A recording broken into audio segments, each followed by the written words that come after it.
बदायूं सांसद आदित्य यादव ने आंवला सांसद नीरज मौर्य के साथ सोमवार को राजकीय मेडिकल कॉलेज का निरीक्षण किया।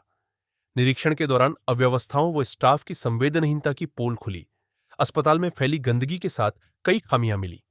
मेडिकल कॉलेज की जर्जर स्थिति पर नाराजगी व्यक्त की। बोले, जनता को नहीं मिल पा रही सुविधाएं। बदायूं की जनता और आसपास के जिलों की जनता से आंवला से शिकायतें आती थी कि जो मेडिकल कॉलेज जिस धारणा से जिस उद्देश्य से बनाया गया था वो उद्देश्य पूरा होता हुआ नहीं दिखता। आज हम लोग यहाँ पे निरीक्षण के लिए आए और ये वो निरीक्षण है, मैं आपको बताऊं कि जिसपे हम लोगों ने कल जिला प्रशासन को अवगत करा दिया था कि हम लोग आएंगे। आप भी जानते हैं, जब आप अवगत करा देते हैं कि हम इंस्पेक्शन के लिए आएंगे तो कई सारी त्रुटियों को ठीक कराया जाता है। स्थिति आज ये थी कि सारी त्रुटि ठीक करने के बाद भी जब आईसीयू के अंदर हम लोग जाते हैं, इमरजेंसी के अंदर हम लोग जाते हैं, तो इतनी गंदगी वहां पे हम लोगों को मिलती है।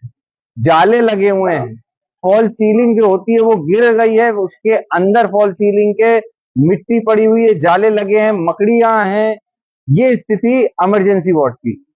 उसके बाद हम लोग बच्चों का जो आईसीयू होता है, जिसको एनआईसीयू नीकू कहा जाता है, जब उसमें हम लोग गए तो वहां पे पूरे जिले के बच्चों के लिए मात्र 6 बेड आईसीयू में और मात्र 3 वेंटिलेटर पूरे जिले में बच्चों के लिए। आप कल्पना करिए पूरे जिले को किस हाल पे छोड़ा जा रहा है सरकार द्वारा। और मैं आपको बताऊं जानकारी के लिए, पूरे अस्पताल में जब आप फॉल सीलिंग और गंदगी और सीलन देखेंगे तो इन्हीं सीलनों की वजह से रेस्पिरेटरी की दिक्कत, सांस लेने की दिक्कत बड़े स्तर पे जानलेवा रूप लेती है। ये पूरा देश जानता है, ये इसके ऊपर चर्चा भी होती रहती है। जो सीलन होती है वो आपके फेफड़ों में, उसके जो मॉलिक्यूल्स होते हैं फेफड़े में जाते हैं, फेफड़े में जाके वो इन्फेक्शन होते हैं, इन्फेक्शन बनते हैं, मल्टी ऑर्गन्स पे आपके असर करते हैं और व्यक्ति या बच्चे की जान जा सकती है। एनआईसीयू तक की स्थिति है। जैसा हम आप जानते हैं, जो शिशु होते हैं, बच्चे होते हैं, वो बहुत प्रोन होते हैं इन्फेक्शन के, इन्फेक्शन उनको बहुत जल्दी लग सकता है।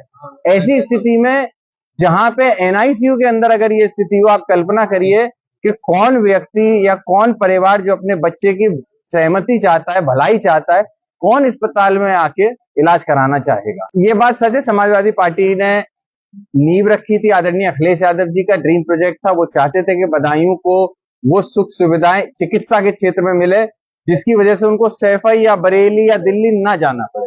लेकिन आज ये सपना अधूरा होता हुआ दिख रहा है। ये सरकार की नाकामी है या समाजवादी पार्टी ने अस्पताल को बनाया, ये उनकी धारणा है।